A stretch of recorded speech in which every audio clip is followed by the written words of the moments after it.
And the battery looks like this. Now we're going to insert the battery and put the micro SD card in. You need to buy a micro SD card separately. That's the only thing that doesn't come in the kit that you need, and that stores your video files and your photo files. So to insert the battery, just turn your camera upside down, and this little tab here, just slide it over, push down and slide it over, lift it up, and insert the battery. So this little area right here lines up with the opening on the camera. Push it down, you can close the door. To insert the micro SD card, just remove the door here on the side, the right side of your camera. And here's the micro SD card slot. Take the micro SD card and hold it so the text is facing you and upside down. Push it in, and then with your thumbnail just push it until it clicks into place. And then you can put the door back on. Now let's put the camera back into the waterproof housing so I can give you a quick tour of the buttons and the modes. This is the case that protects your camera. You can use your camera outside of the case, it's fine. But if you drop it or anything, your camera will get damaged. If you have it in the case, even if you scratch your housing, it's replaceable. To put your camera back in the housing, just open the back door up, grab your camera, and just slide it in so it fits in there nice and snug. Close the back door, and then this latch here, you just want to get it right over the ledge on the back and push down on the front. And it should snap into place. You can pull up just to make sure it's latched down completely. And then let's put it back on the buckle here. So you slide it in between the two slots there, and then you look and make sure the holes are lined up here, and insert the thumb screw and screw it in until it's tight.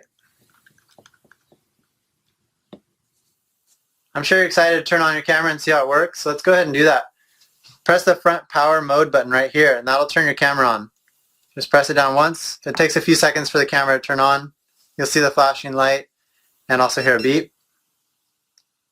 And now your camera will turn on straight into video mode. You can see that on the top bar there. If you look at the bottom of the screen here, you'll see a battery life status indicator. That shows that there's 1 bar of battery life. So there's not much battery. GoPro ships the battery with a partial charge because that's the best way to store a lithium battery. But you can use the camera right now. It doesn't have a memory life, and it won't affect the battery. Before you go out and video a lot or take a lot of photos, you're going to want to charge the camera, and we'll get to that in just a second. To scroll through the different modes, you push the front button. This is the power mode button. So scroll through the modes, just push that button, and that'll go to photo mode, multi-shot, setup, and then back to video mode. This button here is the shutter select button. So when you want to start recording a video, if you're in video mode, or take photos in photo mode, you can push this button. It'll start recording video right now, and you can see that a video is recording. While the video is recording, if you have a moment that you want to be able to find when you're editing, you can push this button here. This is the settings tag button. And this will add a highlight tag to your video so that when you're editing in GoPro Studio, you can find that moment. So just push that and it'll show that a highlight is tagged. You'll see that. And to stop recording, you push the shutter select button again. If you want to change the settings in any of the modes, you can also, when you're not recording, you can press this side button, the settings tag button. And that'll open up the settings menu. To change the options of the highlighted setting, you just push the top button, and that'll scroll through the different setting options. To move to the next option, you push the front button, and that scrolls through. And then once you've changed your settings and you want to exit out, you can press the settings tag button again, and it'll exit back into recording mode. To turn your camera off, hold down the front power mode button, and your camera will turn off.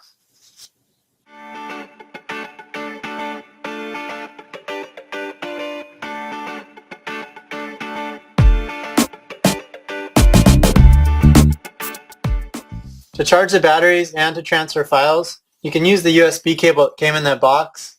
So pull that out of the box, and to charge the battery, you connect it to the camera here by opening the door. And here's the USB port.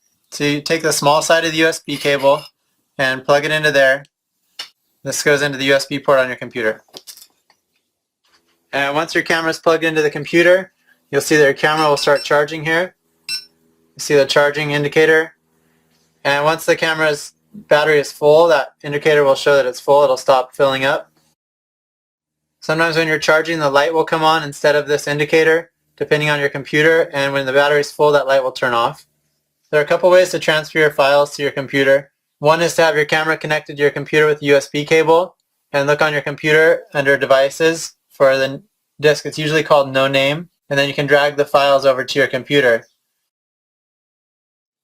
If for some reason you can't find your camera when it's plugged in with the USB cable, you can also remove the micro SD card and put it in the adapter that came with the micro SD card if you have an SD card slot on your computer. And then it'll show up as an external disk. After your camera is finished charging, you just want to make sure that your camera is running the latest firmware from GoPro. Any updates will just add more features to your camera, better settings, or fix any issues there were with previous releases. To check which firmware your camera is running, you can just push the mode button and turn your camera on.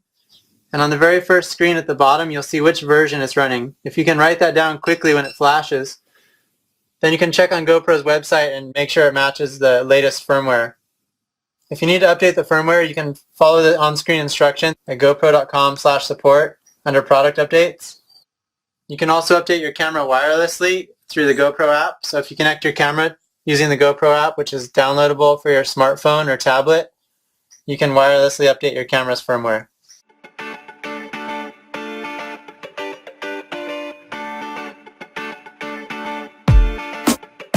These are the back doors that fit on the back of the waterproof housing that came with your camera. If you got the Hero 4 Black, it came with these two back doors. This is the skeleton back door, and this is the waterproof back door.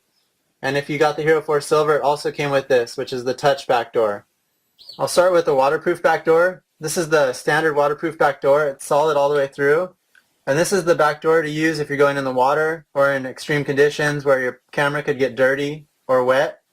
And when used with the standard waterproof housing, this creates a completely waterproof case that's waterproof up to 131 feet or 40 meters deep. The only drawback about this back door is that because the case is completely closed, the audio can be muffled sometimes. This is the skeleton back door. This back door is open in the middle here, which allows for better audio recording, but it's not waterproof, so don't use this back door if you're going in the water or in conditions where your camera could get dirty or dusty. If you have the Hero 4 Silver, it also came with this touch back door. And this allows for the touch functions to work. It is waterproof up to 10 feet, although the touch functions don't work underwater. So if you're going deeper or in more extreme conditions, it's better to use the waterproof back door. But this one is nice because it allows the touch functions to work on your touch display screen. If you're using your camera in the water, I strongly suggest getting a floaty back door too, because GoPro cameras don't float. So this will make your camera float if you're in the water. It just attaches to the back of the waterproof back door here. On all of the back doors, you have this white rubber seal here. This is what creates the seal when you close it with the waterproof housing. So you want to make sure to keep that really clean and free of dirt or dust. And this here is the bar that connects your camera's back door to the housing. Changing out the back doors is relatively easy. You just open up the camera housing by lifting the latch here and folding the back door out. And if it runs into the buckle here, just loosen the thumb screw and rotate that down so you have a little more room to pull it out. And then you just kind of wiggle it out of place. It'll come out of this little clasp here. To insert the new back door, just make sure that the white gasket here is going to meet up with the inside of the housing. That's what creates the seal. And then you kind of just wiggle it into place till it clicks. And then once it's in there, you can just close the back door, redo the buckle, and you've got a new back door on.